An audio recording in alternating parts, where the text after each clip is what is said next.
के हाथ में है और दिखला रहे हैं कि ये भारत की हिंदू बेटी है जिसने लाखों पदक जीतकर इंडिया को दिए हैं। इतनी हिंदू बेटियों की फिक्र है तो भारत की उस पहलवान बेटी के बारे में क्या कहोगे जो मुसलमान नहीं थी, हिंदू थी, कई पदक जीतकर उसने भारत के नाम रोशन किए, मगर उसकी इज्जत लूटने वाला इंडिया में कौन था? क्या कोई मुसलमान था? क्या कोई कलमा पढ़ने वाला था? क्या कोई गरीब नवाज का मानने वाला था? नहीं, तुम्हारे ही लीडर थे जिन्होंने उस लड़की की इज्जत लूटी थी और दिल्ली के इंडिया गेट पर बैठकर अपनी इज्जत की गुहार लगाती रही, मगर उसे टांग कर पुलिस वालों ने फेंक दिया और उसकी एक सुनवाई नहीं हुई। मैं कहता हूं ये इस्लाम है। इस्लाम पत्थर की बात करते हो, अरे हम तो उस नबी के मानने वाले हैं। पत्थर चलाने वाले को मुसलमान नहीं बल्कि नबी का किरदार देखो। ये पत्थर चलाना मुसलमानों का किरदार नहीं, ताइफ का मैदान है। मेरे नबी इस्लाम की तबलीग के लिए गए हैं। अल्लाह की वहदानियत की गुफ्तगू हो रही है। ऐ ताइफ के लोगों, कलमा पढ़ लो, सच्चाई के राह पे आ जाओ, करोड़ों माबूदाने बातिला को छोड़ दो। बदले में पत्थर चलाए जा रहे हैं। मुस्तफा करीम के नालैने मुबारक खून से भर गए हैं। सोचो, जरा सा जिस्म जख्मी है, चलने की सलाहियत सकत बाकी नहीं है। एक बागीचे में बैठ जाते हैं, इतने में फरिश्ते हाजिर होते हैं, कहते हैं या रसूल अल्लाह, अगर आपकी इजाजत हो जाए तो इस पहाड़ को उन पे पलट दिया जाए। या रसूल अल्लाह, आपकी इजाजत हो जाए तो इनको निस्तो नाबूद कर दिया जाए। सरकार कहते हैं नहीं नहीं, याद रखना, मैं इनके लिए बद्दुआ करने के लिए नहीं आया, बल्कि मैं तो इनकी हिदायत की दुआ करने के लिए आया हूँ। अल्लाह के नबी अर्ज़गुज़ार दुआ फरमाते हैं, मालिको मौला इन्हें हिदायत दे दे। ऐ लोगों, याद रखना, अल्लाह के नबी ने सहाबा से कहा था, ऐ सहाबा, तुम जिनके बारे में कह रहे हो, एक दिन आएगा इसी ताइफ के मैदान में माबूदाने बातिला का नाम लेने वाला कोई नहीं होगा और ताइफ की जमीन पर अगर परचम लहराएगा तो मजहब इस्लाम का लहराएगा। आज ताइफ की जमीन पर वही हुआ। इसलिए याद रखना, पत्थर चलाना ये इस्लाम का किरदार नहीं बल्कि पत्थर खाकर भी दुआएं देना ये मुस्तफा जाने रहमत का किरदार। वाह, सुभान अल्लाह, सुभान अल्लाह। नारे तकबीर, नारे रिसालत, इमाम अहमद रजा कॉन्फ्रेंस, जश्न दस्तारे हिफ्ज़ो क़िरात, फैज़ाने सरकारे सुरकाही। वाह, आमिना के लाल की सुन्नत है, इसलिए हमें न घबराओ।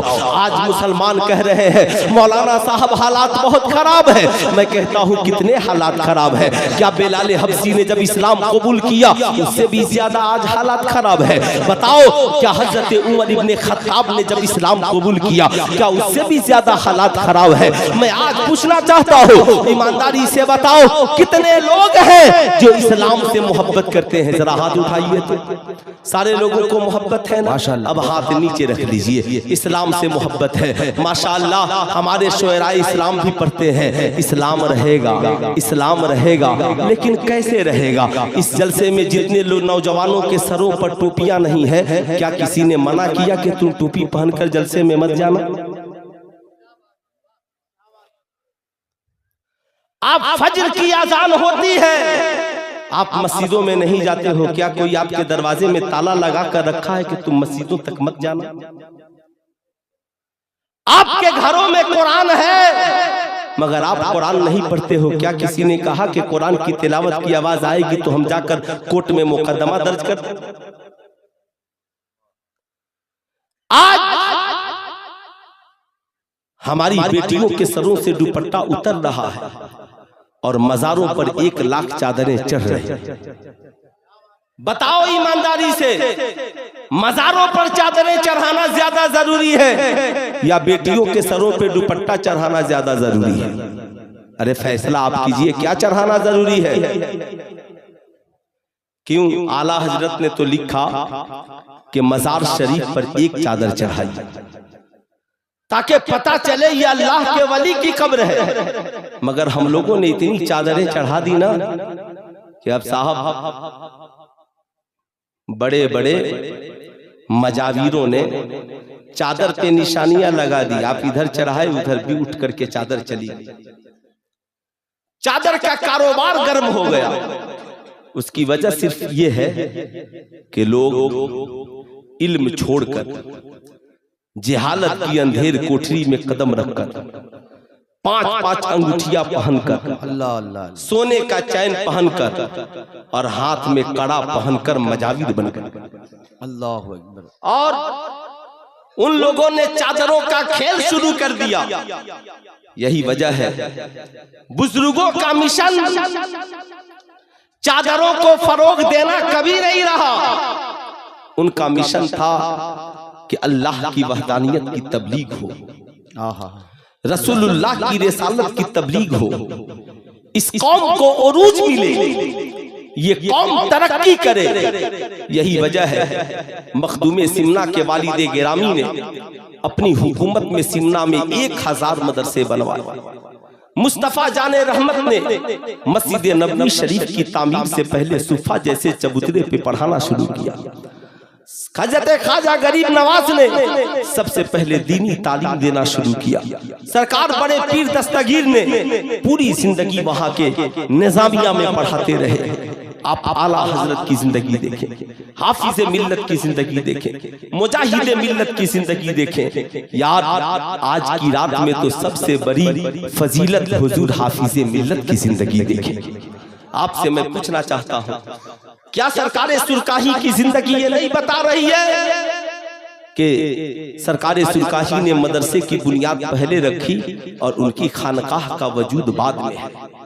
ईमानदारी से बताओ क्या जरूरत थी इन बुजुर्गों को इदारे कायम करने के? मकसद ये था इदारे जब कायम होंगे तो आलिम पैदा होंगे, हाफिज पैदा होंगे, कारी पैदा होंगे। जब आलिम हाफिज और कारी पैदा होंगे तो मज़ारों पर चादर का सौदा नहीं होगा, बल्कि एक चादर चढ़ेगी, मज़ार की भी हिफाजत होगी और इस्लाम की भी हिफाजत होगी। सुभान अल्लाह, सुभान अल्लाह, इस्लाम की भी हिफाजत होगी। आप ईमानदारी से बताएं, लोग कहते हैं आलिमों ने क्या किया? मैं पूछना चाहता हूं, ये आलिम नहीं होते आपको कलमा कौन पढ़ाता? ये आलिम नहीं होते आपके बच्चों को कुरान कौन पढ़ाता? ये आलिम नहीं होते आपके बच्चों को दिनियात की किताबें कौन पढ़ाता? ये आलिम नहीं होते मस्जिद में जुमे में खड़े होकर ईमानदारी से बताओ कौम से कि इस्लाह की गुफ्तगू कौन करता? ये आलिम नहीं होते तो तुम्हारा निकाह कौन पढ़ाता? ये आलिम नहीं होते तो हलाल क्या है, हराम क्या है, बताओ ईमानदारी से इसे कौन बताता? आज लोग कहते हैं अगर ये आलिम नहीं होते तो माँ की फजीलत को कौन बयान करता, बाप की अजमत को कौन बयान करता? ईमानदारी से बताएं, आज इतने सारे बच्चे यहाँ पे स्कूल में पढ़ने वाले बैठे हैं। मैं आपसे पूछना चाहता हूँ, नर्सरी से लेकर PhD तक भारत की किसी संस्था में क्या कोई ऐसी किताब पढ़ाई जाती है जिसमें बताया जाता हो तुम्हारे लिए अच्छा क्या है, बुरा क्या है, माँ की अजमत क्या है, बाप की अजमत क्या है, शौहर का हक क्या है, बीवी का हक क्या है, खाने का तरीका क्या है, पीने का तरीका क्या है? ईमानदारी से बताएं, बच्चा डॉक्टर बन गया, पता नहीं है हलाल क्या है, हराम क्या है। बेटा इंजीनियर बन गया, पता नहीं है कि बाप से गुफ्तगू करने के आदाब क्या है। बेटा बहुत बड़ा IPS अफसर बन गया, पता नहीं है कि हलाल क्या है, हराम क्या है। इसलिए सुल्तान रजा हमेशा कहता है मैट्रिक पास कर लेने से इंसान तालीम याफ्ता नहीं हो जाएगा, इंटर BA MA पास कर लेने से, डॉक्टर PhD की डिग्रियां हासिल कर लेने से इंसान डिग्री होल्डर इल्म वाला तो हो सकता है, मगर उसकी जिंदगी में निखार तब आएगा जब उसकी जिंदगी में सीरत मुस्तफा आ जाए, उसकी जिंदगी में इनकलाब तब आएगा जब उसकी जिंदगी में सीरत मुस्तफा आ जाए। वरना एक डॉक्टर खड़े होकर शराब पिए, लोग कहेंगे डॉक्टर है मगर शराबी है। एक इंजीनियर जुआ खेले, लोग कहेंगे इंजीनियर है मगर जुआरी है। एक IPS अफसर रिश्वत लेते पकड़ा जाए, कहे बहुत बड़ा IPS अफसर है मगर बहुत बड़ा घुसखोर और रिश्वतखोर है, इसलिए कि उसने डिग्रियां हासिल की है। हलाल क्या है, हराम क्या है ये नहीं जाना, मगर करम है अल्लाह रब्बुल इज्जत का कि उसने हमें इस्लाम जैसा मजहब अता किया है। मुस्तफा जाने रहमत जैसा पैगंबर अता किया है, कुरान जैसी किताब अता किया ताकि मेरे बंदे नबी की जिंदगी को पढ़कर अपनी जिंदगी को संवार ले, कुरान को पढ़कर हलाल और हराम को जान ले।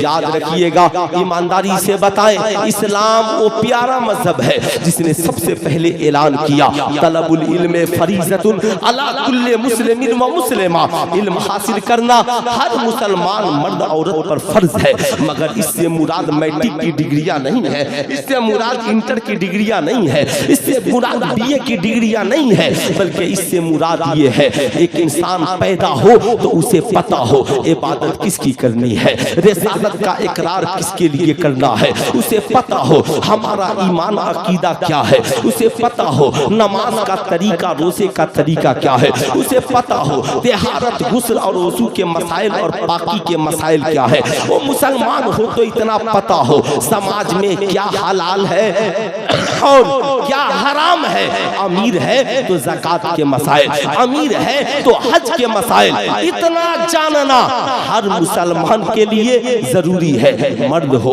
औरत हो, बच्चा हो, बूढ़ा हो, जवान हो, इंजीनियर हो, डॉक्टर हो, प्रोफेसर हो। यही वजह है आपने देखा होगा इल्म के हिसाब से समाज में सबको इज्जत मिलती है। आज लोग कहते हैं मौलाना हमें इज्जत चाहिए, हमें समाज में वकार चाहिए, हमें समाज में रिस्पेक्ट चाहिए। किसी को साहब हसद जलन करने की जरूरत नहीं है। मौलाना अब्दुल सलाम साहब बहुत तरक्की कर गए, हम हसद करने लगे। मौलाना इर्तिजा कमाल अशरफ साहब तरक्की कर गए, हम हसद करने लगे। नहीं नहीं, हसद न करें, रश करें। आप ये सोचे मालिक मौला तूने उनको तरक्की दी है, मुझे भी उनके जैसा आलिम बना दे। मौला तूने फला साहब को हाजी बना दिया, मौला मुझे भी उनके पीछे पीछे मक्का और मदीना बोला दे। फला साहब को मालिक मौला तूने आलिम बना दिया, हमें भी उनके सदके में आलिम दीन बना दे। याद रखिएगा, मगर आज जो लोग जबरदस्ती बराबरी करना चाहते हैं, एक बात याद रखिए, समाज में कोई चाह कर भी इज्जत नहीं पा सकता और ना ही चाह कर किसी की इज्जत को घटा सकता है। अल्लाह जिसे चाहता है इज्जत से नवाजता है, जिसे चाहता है जिल्लत अता कर दे, ये उसकी मर्जी है। रब के फैसले पर राजी रहिए, कोशिश करते रहिए, मगर समाज में इज्जत का एक ही जरिया है। कुरान कहता है उतुल इल्म दर्जात, जो पढ़ेगा अल्लाह उसके रुतबे को बढ़ा देगा, जो पढ़ेगा अल्लाह उसकी अजमत में इजाफा कर देगा। आपने देखा होगा डॉक्टर अपने इल्म के मुताबिक इज्जत पाता है, इंजीनियर अपने इल्म के मुताबिक, प्रोफेसर अपने इल्म के मुताबिक, आलिम अपने इल्म के मुताबिक, हाफिज अपने इल्म के मुताबिक। समाज में सारे लोग अपने अपने उलूम के मुताबिक इज्जत पाते हैं। लेकिन आपने ऐसा नहीं देखा होगा कि एक शख्स डॉक्टर हो और इंजीनियर के पीछे हाथ बांधकर खड़ा हो, इंजीनियर हो प्रोफेसर के पीछे हाथ बांधकर खड़ा हो, प्रोफेसर हो साइंटिस्ट के पीछे हाथ बांधकर खड़ा हो। नहीं साहब, दुनियावी तालीम में कोई किसी के पीछे हाथ बांधकर खड़ा नहीं होता।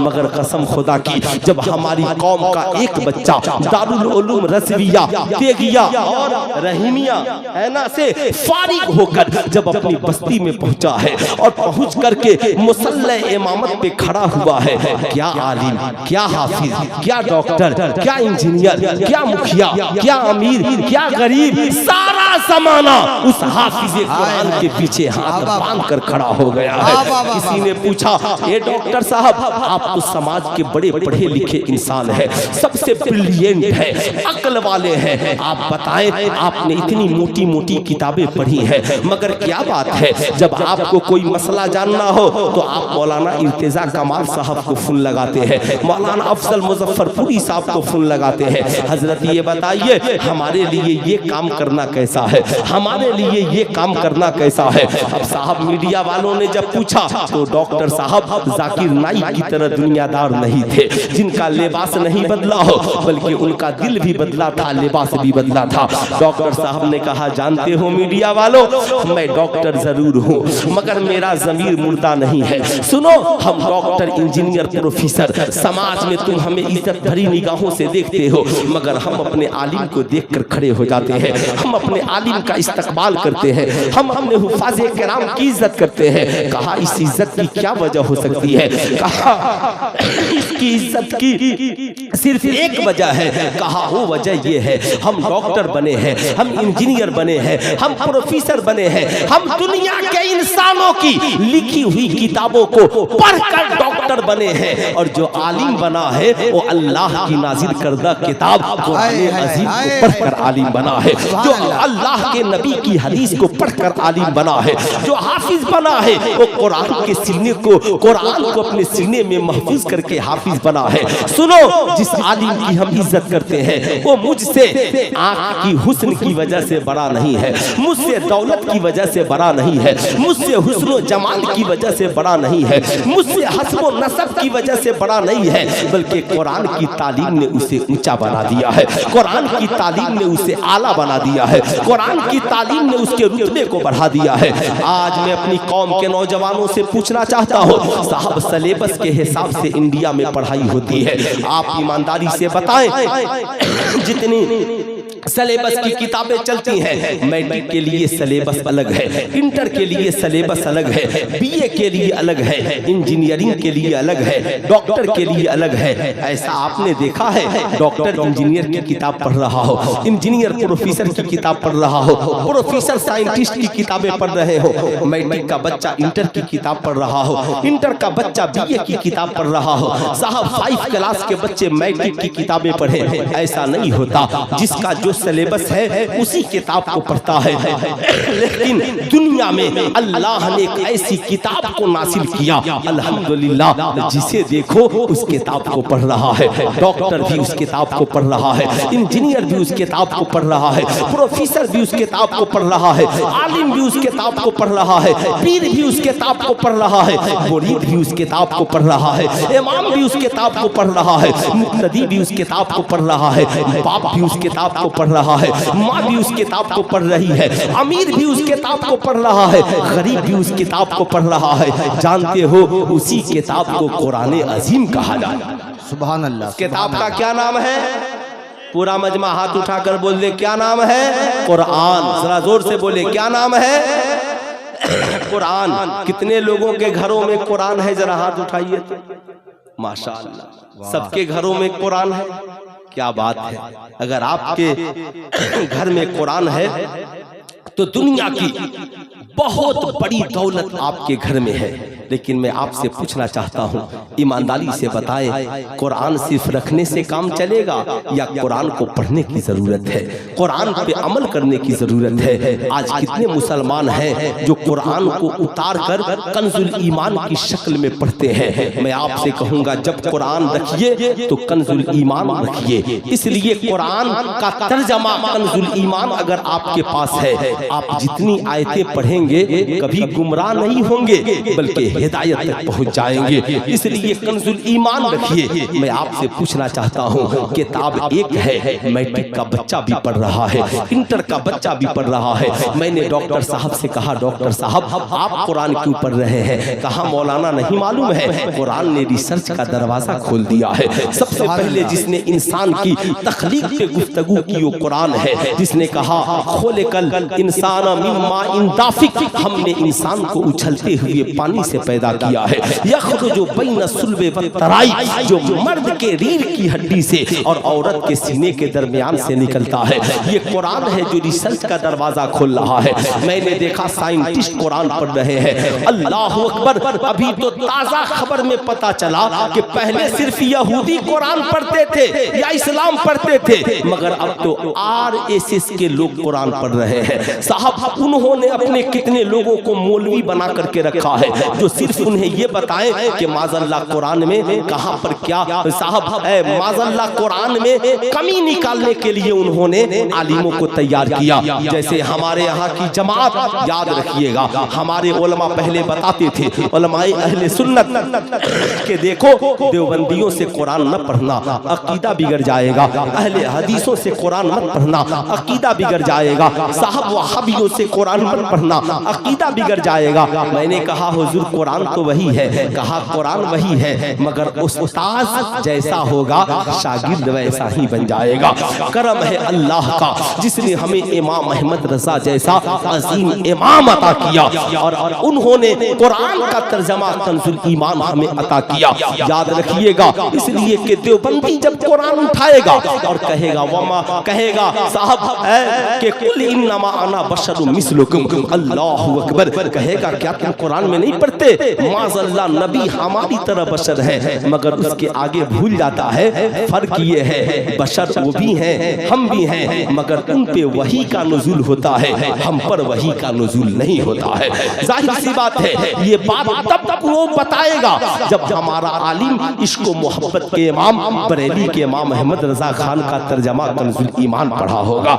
जाहिर सी बात है, याद रखिएगा साहब, जब कोई अहले हदीस देवबंदी या बदअकीदा से कुरान पढ़ेगा, कहेगा नहीं नहीं इल्मे गैब की कोई दलील माज़अल्लाह कुरान में नहीं है, मगर जब हमारा कोई सुन्नी आलिम कुरान उठाएगा पढ़ेगा नहीं, अल्लाह तीसरे पारे में फरमाता है मा हुवा अलल गैबि बेदनीन, ये वो नबी है जो गैब बताने में बखील नहीं है। अल्लाहु अकबर। इसलिए याद रखिए उस्ताद का बेहतर होना जरूरी है। इससे पता क्या चला, अल्हम्दुलिल्लाह आपने इदारा कायम किया है, अगर इदारे में अच्छे आलिम होंगे, अच्छे हाफिज होंगे, अच्छे कारी होंगे, इंशाअल्लाह बच्चों की तालीम भी अच्छी होगी, बच्चों की तरबियत भी अच्छी होगी। मगर आज मुझे अफसोस होता है, आप कहेंगे मौलाना किस बात का अफसोस, आज जो कॉलेज का निज़ाम बिगड़ा है, आज जो स्कूल का निज़ाम बिगड़ा है, आज लोगों को मदारिस की बड़ी फिक्र है। आज जिसको देखिए मदरसों पर दो चार जुमले लिख देता है,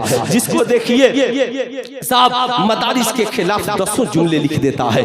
आज साहब हुकूमत भी मदारिस के खिलाफ, उसके कारकुनान भी मदारिस के खिलाफ, हमारे यहाँ अमीर भी मदारिस के खिलाफ, पढ़ा लिखा तबका मदारिस के खिलाफ। जो ही मदरसे में दस्तारबंदी का जलसा हो, साहब लोग आते हैं कहते हैं मौलाना साहब आप लोग मदारिस में इतने पैसे खर्च करते हैं, ये बताइए बच्चों को कंप्यूटर पढ़ाते हैं, बच्चों को साइंस पढ़ाते हैं, बच्चों को तारीख पढ़ाते हैं, बच्चों को इंग्लिश हिंदी पढ़ाते हैं। मैं जब सुनता हूँ ना मेरा कलेजा फट जाता है। मैं कहता हूँ बेशक असली तालीम जरूरी है, अब मदारिस का वो निज़ाम नहीं रहा जो आपकी गंदी सोच में बसा हुआ है कि मदरसे के बच्चे कंप्यूटर नहीं जानते। मैं तो कहता हूँ अल्हम्दुलिल्लाह भारत में जितनी यूनिवर्सिटियां हैं आप वहाँ जाकर पता लगाइए, कोई न कोई बच्चा अल जामिअतुल अशरफिया का फारिग वहाँ पर प्रोफेसर की जगह पे मौजूद होगा। वो चाहे बनारस की हिंदू यूनिवर्सिटी हो या अलीगढ़ की मुस्लिम यूनिवर्सिटी हो। इसलिए आप मदारिस को नीची निगाह से मत देखिए, बल्कि आप वहाँ की कमेटी से कहिए आप मैं जो बताने जा रहा हूँ गौर से सुनिएगा।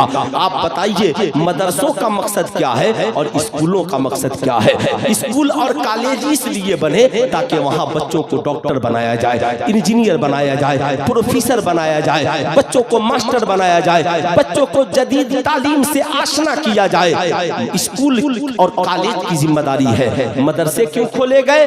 ताकि यहाँ अच्छे हाफिज बनाए जाए, अच्छे कारी बनाए जाए, अच्छे आलिम बनाए जाए, अच्छे मौलाना मुफ्ती बनाए जाए। ईमानदारी से बताइए समाज में अगर अच्छे डॉक्टर की जरूरत है, अच्छे इंजीनियर की जरूरत है, अच्छे प्रोफेसर की जरूरत है, अच्छे वकील की जरूरत है, जज की जरूरत है, IPS अफसर की जरूरत है, तो समाज को अच्छा बनाने के लिए अच्छे आलिम की जरूरत है कि नहीं? बेशक बेशक। अरे बोलिए हाथ उठाकर अच्छे आलिम की जरूरत है कि नहीं है? बेशक। अच्छे मुफ्ती की जरूरत है कि नहीं है? आप ईमानदारी से बताइए मुझे, अगर जिस्म बीमार हो तो आप कहते हो मौलाना साहब अच्छा डॉक्टर बताइए, चाहे जितना फी लगे, महंगा इलाज हो, हम इलाज वही कराएंगे। बोलिए कराते हैं कि नहीं कराते हैं?